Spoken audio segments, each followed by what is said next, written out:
Praise the Lord. கிறிஸ்துவுக்குள் பிரியமான சகோதர சகோதரிகளை, இந்த செப்டம்பர் மாதம் கர்த்தர் நமக்கு தருகிற வாக்குத்தத்த வசனம் ஏசாயா 54:14.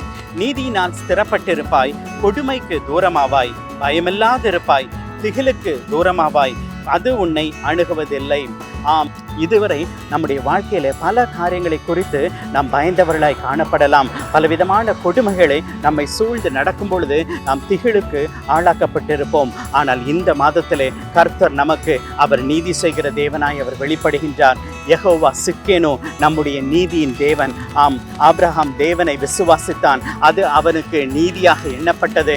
நமக்கென்று அவருடைய வார்த்தை மற்றும் அவருடைய கிருபை அது நீதியாக கொடுக்கப்பட்டிருக்கிறது. நம்முடைய அழுக்கும் கந்தையுமான நீதியில் அல்ல, நாம் தேவனுடைய நீதியில் நிற்கும் பொழுது எல்லாவித கொடுமைகளுக்கும் திகில்களுக்கும் பயங்களுக்கும் நாம் விலக்கி காக்கப்படுகிறோம். இந்த மாதம் தேவன் நமக்கு நீதி செய்கிறவராய் அவர் வெளிப்படுகிறார். So have a blessed month of September. God bless you.